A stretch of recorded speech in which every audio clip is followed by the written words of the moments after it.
daring bikin orang tua darting. Nah itu betul, banyak yang terjadi. Podcast Education.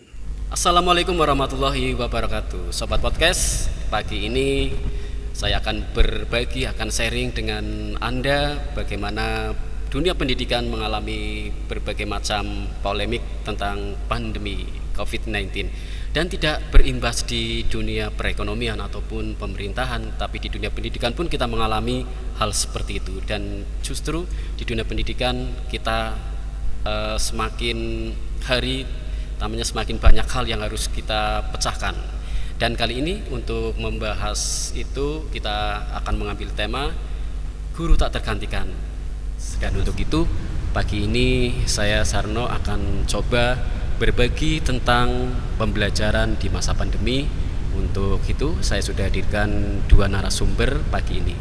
Narasumber yang pertama ada Bu Sri Admina selaku kurikulum dari sekolah yang paham persis tentang bagaimana penanganan pembelajaran di masa pandemi seperti ini dan bagaimana membicarakan tentang merdeka belajar. Sehat Bu Admina? Alhamdulillah, mudah-mudahan tetap sehat, kita selalu jaga sehat bersama di masa seperti ini. Narasumber yang kedua ini mewakili dari salah satu guru mapel UN. Kita otomatis harus tahu banyak bagaimana guru di lapangan ketika pembelajaran jarak jauh. Selamat pagi Bu Kiki. Selamat pagi.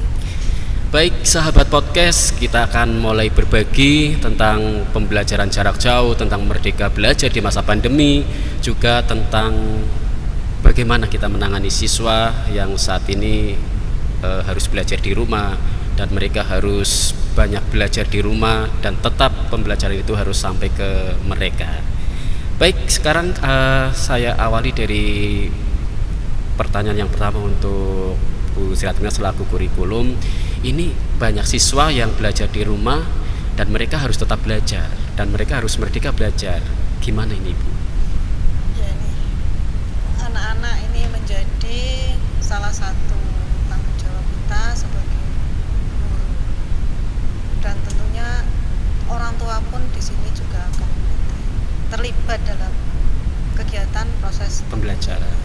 Nah, anak-anak selama ini untuk menyikapi dari kegiatan pembelajaran jarak jauh karena adanya pandemi. Yeah. Guru bisa bertatap muka tetapi melalui dunia maya.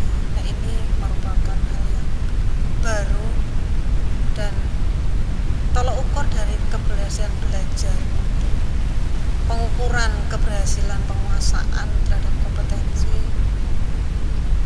tidak bisa maksimal. Nah, ini menjadi PR bersama Pak Sam. Iya, betul. PR bersama. Bagaimana guru bisa menanamkan yang seharusnya anak bisa menguasai kompetensi yang diharapkan, ternyata bisa juga jauh dari harapan. Yang seperti biasa telah dilaksanakan dengan tatap muka di kelas, atau kalau terutama kita kan SMK nih Pak Sarno. Ya betul, ini SMK beda ini, dengan ya, SMA. beda sekali, Ya. karena acuan dari pembelajaran SMK kan penguasaan kompetensi yang meliputi ada sikap, pengetahuan dan keterampilan, terutama Keterampilannya yang terutama untuk SMK Bu ya. Iya. Ini gimana Bu? Untuk anak kan harus, karena SMK harus praktek, sementara pandemi harus kita tidak bisa langsung praktek. Ini selama ini gimana untuk mensikapi? Iya, jadi karena pelaksanaan pembelajaran untuk praktek juga otomatis juga harus jarak jauh. Nah, ini menyikapinya guru-guru produktif kami kan bermusyawarah Pak Sarno. Jadi kemarin kita sebelum pelaksanaan pembelajaran kita melakukan perancangan kegiatan, melakukan analisis. Seharusnya kan harapannya ini bulan-bulan Oktober diharapkan bisa tatap muka, ternyata bisa. Pandemi kan berkepanjangan Pak Sarno. Betul. Jadi akhirnya strateginya untuk praktek ya kita membuat pembelajaran praktek secara kelas maya begitu. Iya, kelas maya. Jadi praktek tapi anak yang bisa dikerjakan di rumah bisa dicoba dengan melakukan praktek seperti praktek apa itu hal seperti itu. Iya, Kalau iya. kalau seperti gambar teknik bisa langsung dipraktekkan, hasilnya nanti bisa diberikan. Tapi kan untuk yang mesin itu kita membuatnya seperti apa ya, membuat guru-guru produksi itu membuat media untuk memberikan pembelajaran praktek secara Efektif. audio visual. Oh, dengan audio visual Iya. pembelajaran itu. Iya. Iya. Seperti itu.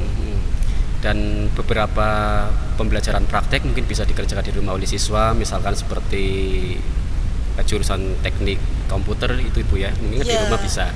Iya. Tapi beberapa Tapi tetap ya hasilnya enggak bisa terukur secara, karena kita belum ketemu dengan siswanya. Iya, Jadi tidak kita- begitu maksimal ya. Iya, belum maksimal. Ya. Dan mungkin kesulitan beberapa guru praktek terutama, mereka juga untuk mengontrol siswa itu sudah maksimal apa belum juga susah itu Bu ya, untuk asesmen atau penilaian ke siswa.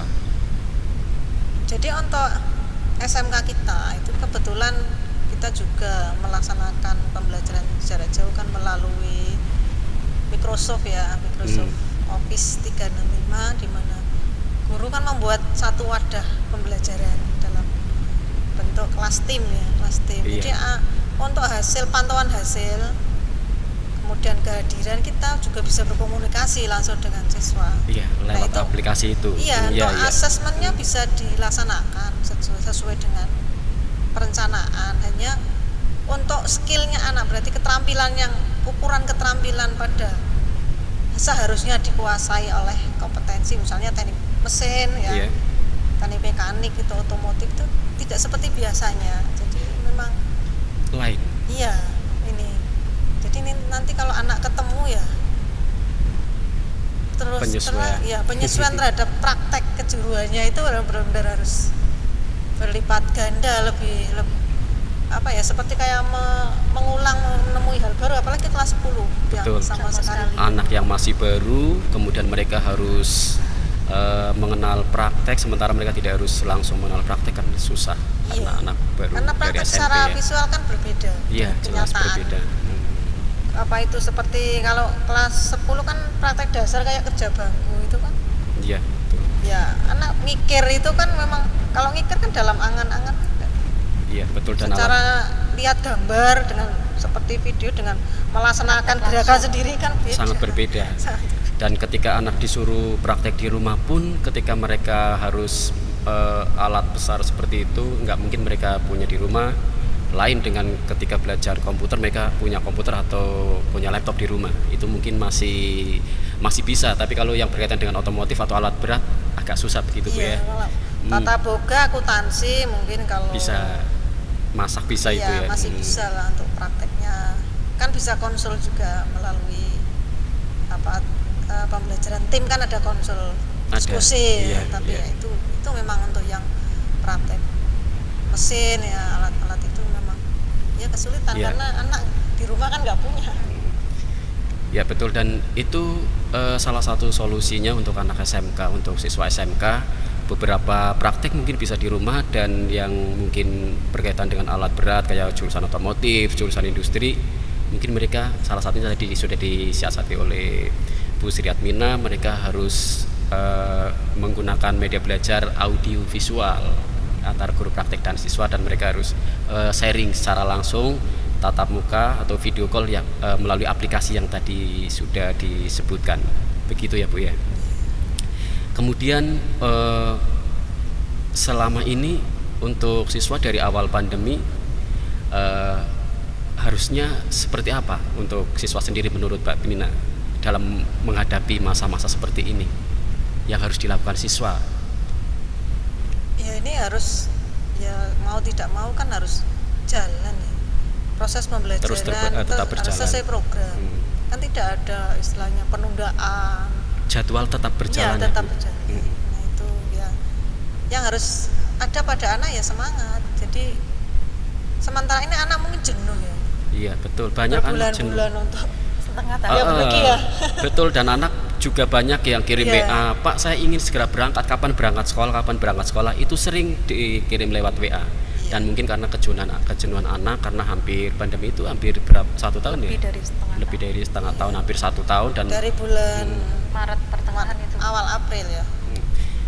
betul. Ya, jelas. Hampir 1 tahun dan anak belajar di rumah pun merasa jenuh walaupun kadang dulu ketika mereka tatap muka langsung belajar di sekolah mereka kadang ingin pulang, tapi sekarang baru merasakan belajar di sekolah itu lebih nyaman, lebih enak. Dan belajar di rumah tidak bertatap muka dengan guru secara langsung pun mereka ternyata jenuh, mereka butuh sosok seorang guru. Nah, ini menurut Bu Kiki gimana ini? Banyak anak yang mengeluh, Pak, saya lebih baik berangkat sekolah dan bisa belajar langsung di sekolah bertemu dengan Bapak Ibu guru, karena di rumah sulit. Kapan berangkat sekolahnya? Sering terjadi seperti itu. Gimana Bu Kiki? Sering ya, memang sering siswa tanya, Bu kapan berangkat, Bu kapan berangkat. Tapi ternyata kan memang kita belum bisa mengadakan tatap muka ya. Iya. Kita selama ini PJJ lewat aplikasi yang awalnya lewat Google Class, itu kita pindah ke MS Teams. Ya ada susahnya dari sudut pandang guru ya. Susahnya adalah kita nggak bisa ngontrol siswa langsung. Iya. Kita butuh kerjasama dengan orang tua. Kita nggak bisa lihat ini siswa benar-benar hadir mengikuti PJJ atau tidak. Kadang malah, Bu saya ngerjakan tugasnya nanti ya, soalnya saya bantu bapak dulu kerja.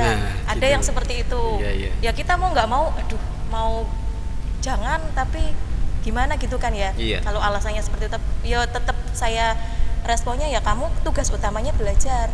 Seperti itu, makanya kita butuh kerjasama juga dengan orang tua. Betul. Nggak bisa kita melepas PJJ ya PJJ, tapi kita juga butuh kerjasama dengan orang tua. Orang tua di rumah juga sebisa mungkin mengontrol anaknya lah. Apalagi kita kan siswa kita kan kebanyakan orang tuanya ada yang merantau, ada yang kerja gitu kan Iya, ya. banyak Jadi dirantau, jarang di rumah. Jadi PJJ itu kurang maksimal memang. Walaupun ada orang tua pun mereka nggak bisa menggantikan sosok guru tetap. Iya, dan orang tua pun ketika mereka ada di rumah pun mereka akan merasa keberatan. Iya. Baru merasakan ternyata jadi guru itu nggak gampang. Dan merasakan kalau guru itu ternyata berat dalam mendidik, mengajar atau memotivasi siswa. Dan orang tua sekarang baru tahu di masa seperti ini pembelajaran pandemi yang mungkin pertama kali terjadi di dunia ini dan mendunia, dan mereka tahu persis pembelajaran itu ternyata banyak mengalami kesulitan kalau di rumah dan tidak bisa digantikan dengan sosok guru orang tua, ataupun sekalipun orang tuanya sendiri guru mungkin lebih nyaman anaknya pembelajaran langsung gurunya, di sekolah. Iya. Gitu. Menurut Pak Dwina gimana ini tentang ini? Iya, jadi karena kan proses pembelajaran tidak hanya pada pengetahuan. Iya, Jadi butuh kan Sikap juga sikap, ya. Betul. sikap. Itu yang terutama sikap. Iya, pembentukan karakter itu kan tidak itu. bisa secara tertulis. Betul. Jadi pembentukan karakter harus bertemu, bertatap muka. Itu. komunikasi langsung. Kita merindukan ya Bu. Iya. Untuk bisa ketemu dengan anak. Jadi anak kalau di kelas itu kan kita bisa menanamkan misalnya kemandirian itu bisa langsung. Kemandirian, gotong royong, kerjasama Ya, itu yang sebenarnya poin paling utama di kalau pendidikan. di rumah kan anak bisa juga ngerjakannya yang ngerjakan barangkali Iya. orang tuanya barangkali ya. Kita kan tidak bisa mengawasi secara langsung karakter yang mau dibentuk dari proses pembelajaran itu. Yang penting tugas kerjakan, kirim, sudah selesai. Iya, berarti untuk penanaman karakternya susah gitu ya. Ini adalah berarti yang harus digarisbawahi pendidikan jarak jauh itu ya, kelemahannya itu salah satunya. Menanamkan karakter untuk siswa itu tidak secara langsung tidak bisa. Tapi kalau penanaman karakter tatap muka mungkin kita akan lebih mengena. Kalau di rumah kan kita susah gitu. Iya. Mungkin kalau masalah kehadiran itu ya Bu Kiki bisa dipantau ya, karena kan kita ada sebelum itu. pembelajaran anak mengisi daftar hadir, Ada mengirim link. tugas. Iya, pakai Itu link. tugas bisa dipantau di tim kan, kita bisa melihat anak sudah mengirim atau innya itu kan bisa dilihat secara langsung, ini anak sudah ngirim, hasilnya ada. Tapi untuk masalah tadi pembentukan karakter itu susah. Itu yang poin perlu digarisbawahi untuk transfer ilmu, transfer apa yang kita miliki untuk siswa berkaitan dengan pengetahuan, wawasan, mungkin bisa melalui jarak jauh, tapi untuk karakter kita tidak bisa secara jarak jauh, mungkin Kadang ada lebih materi efektif. juga yang kita nggak bisa lewat tulisan tok, Pak. Kita perlu menjelaskan juga. Walaupun kalau saya sendiri kan Bahasa dari Inggris. bahasa ya. Oh, Ya, oh iya. betul. Bahasa Ini kan salah satu mapel kalau, UN ya. Kalau dipikir bahasa kan cuma sekedar bacaan teks selesai. Iya, betul. Tapi ada materi yang kadang kita butuh untuk menjelaskan dan itu lebih mengena kalau kita tatap muka langsung. Nggak bisa lewat sekedar nge-share materi. Iya.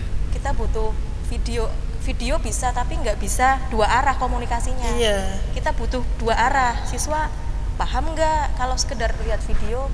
Makanya itu kita kadang untung ada Zoom ya, ada Zoom, ada teleconference, agak memudahkan, cuma yang nggak bisa maksimal. Tetap seperti kita tatap muka langsung, nggak bisa maksimal lah intinya pakai aplikasi.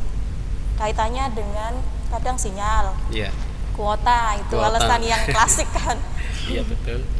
Iya. Kadang anak kuota sering boros, kadang belum 1 bulan sudah habis, kadang pembelajaran alasannya juga kuota habis. Itu Padahal juga kan salah satu kita ada kendala. subsidi juga ya. Iya, sudah dapat subsidi, tapi mereka yang namanya anak ya kadang masih ada seperti itu karena mereka lebih banyak bermainnya daripada belajar. Dan ketika mereka belajar di rumah pun, karena kita kadang tidak harus tatap muka secara langsung, secara visual, kita tidak tahu pada jam pembelajaran mereka itu betul-betul fokus atau tidak. Itu kelemahannya untuk anak. Jadi mereka belajar pun secara kontrol kita kurang kalau masa pandemi seperti ini. Dan selama ini yang sudah berjalan, siswa kita alhamdulillah kita masih sehat-sehat semua, Bapak Ibu guru juga masih sehat ya Bu. Dan karena kita juga tetap menerapkan prosedur protokoler yang berkaitan dengan COVID-19 itu, dan di sekolah kita sudah berjalan dari 3M, terus apa lagi buat Mina? Selalu menjaga kebersihan, selalu cuci tangan, memakai masker, jaga jarak, mencuci tangan dengan air mengalir, ya. dan sabun. Dan fasilitas di sekolah ini sudah disiapkan semua, jadi alhamdulillah sampai saat ini kita masih baik-baik saja, dan pembelajaran kita tetap berjalan walaupun saat ini memang kita masih nunggu sesuatu yang belum pasti kapan kita harus belajar tatap muka secara langsung. Walaupun sebenarnya guru pun jenuh juga, pembelajaran atau mengajar di rumah lebih menjenuhkan atau lebih mengasihkan buat Mina atau Bu Kiki ini? Ya seperti siswa, mungkin awal-awal wah seneng ya bisa di rumah tapi tetap belajar, tetap kerja, tapi lama-lama ya jenuh Pak, lama-lama jenuh juga. Iya, karena banyak hal yang tidak bisa tersampaikan yang jelas kan. Iya. Jadi kita sebagai guru kan kurang marem lah istilah bahasa Jawanya, kurang puas. Apa yang harusnya anak tahu jadi tidak belum tahu kan. Kita juga menyampaikan pembelajarannya kan banyak yang hanya esensial, Iya. hal yang bersifat harus dijelaskan, komunikasi dua arah itu kan nggak bisa maksimal seperti tadi yang sudah disampaikan Bu Kiki. Iya. Ada hal kompetensi tertentu itu tidak bisa tersampaikan. Betul. Dan mungkin terakhir kali harapan Bu Sri Atimina sebagai kurikulum ini apa yang diharapkan untuk kedepannya? Ya, kami berharap untuk pembelajaran kita bisa normal segera kembali ke sekolah, kita bertatap muka. Kita juga sudah menyiapkan sarana prasarana dan segala sesuatu untuk persiapan pembelajaran tatap muka. Kita sudah menyiapkannya, sehingga kita menunggu regulasi Pak Sarno. Menunggu regulasi. Ya, regulasi. Kemudian izin barangkali sekolah kita bisa pembelajaran tatap muka, kita siap ya. Oke, kita sambut dengan senang hati, dengan kebiasaan seperti semula, new normal begitu ya. Dan Bu Kiki juga kayaknya sudah jenuh untuk dengan siswa ketemu langsung Kiki ya. Iya, ya itu tadi butuh kita komunikasi dua arah. Ada hal-hal yang tidak bisa disampaikan hanya dengan handphone atau notebook misalkan. Iya betul, dan kebanyakan orang tua juga Banyak yang malu ketika kita ketemu dengan orang tua, Pak, kapan belajarnya secara langsung tatap muka, karena mereka juga ikut terbebani. Pak Sarno pernah dengar istilah Apa? Menurut orang tua, daring bikin orang tua darting. Nah, itu ada. Apa sih daring bikin orang tua darah tinggi. Nah, itu betul, banyak yang terjadi. Juga ada kasus orang tua sampai stres ya, menganiaya anaknya juga betul, ada, kan? gara-gara pembelajaran jarak jauh. Itulah poin penting yang harus dipahami oleh masyarakat, oleh Bapak Ibu atau semua pemirsa, bahwa pendidikan itu sebagai seorang guru itu tak tergantikan oleh apapun, walaupun bisa dikerjakan secara jarak jauh ataupun di rumah. Tapi berbeda ketika pembelajaran itu di kelas. Itu mungkin lebih nyaman bagi siswa, dan Bapak Ibu guru pun lebih gampang untuk memberikan pendidikan karakter secara langsung. Kalau jarak jauh mungkin tidak efektif. Begitu kan Bu Kiki? Iya, betul sekali. Iya, tapi gini Pak Sarno, karena kita ya terpaksa harus dilaksanakan ya. PJJ harus mau nggak mau berjalan.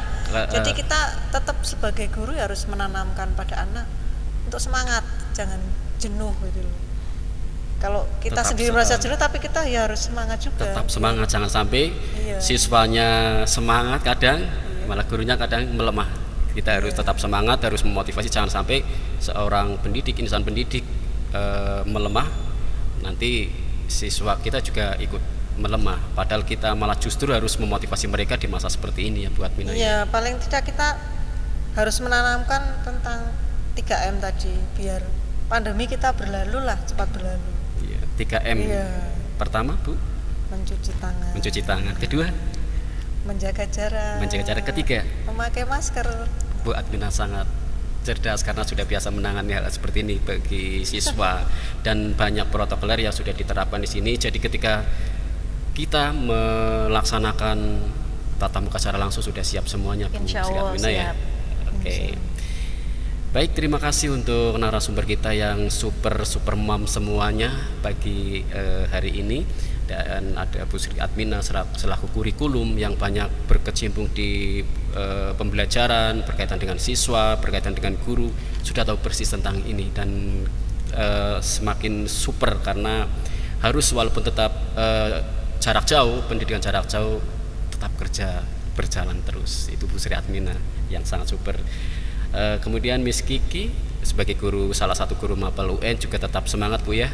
Tetap semangat. Iya, tetap memberi pembelajaran ke anak, tetap semangat, dan sambil nunggu regulasi yang akan kita laksanakan sebagai seorang pendidik. Baik sahabat podcast, tampaknya obrolan kita untuk kali ini tentang guru tak tergantikan bagi siswa itu sangatlah nyata, dan semua pasti memahami, Bapak Ibu di rumah, pemirsa, insan pendidik, semua pasti menyadari kalau guru tak tergantikan bagi siswa. Baik, terima kasih. Kita sebagai seorang pendidik, insan pendidik, harus seperti pepatah Jawa mengatakan, urip iku urup, hidup itu harus bermanfaat untuk orang lain. Terima kasih untuk perhatiannya, dan wassalamualaikum warahmatullahi wabarakatuh. Waalaikumsalam.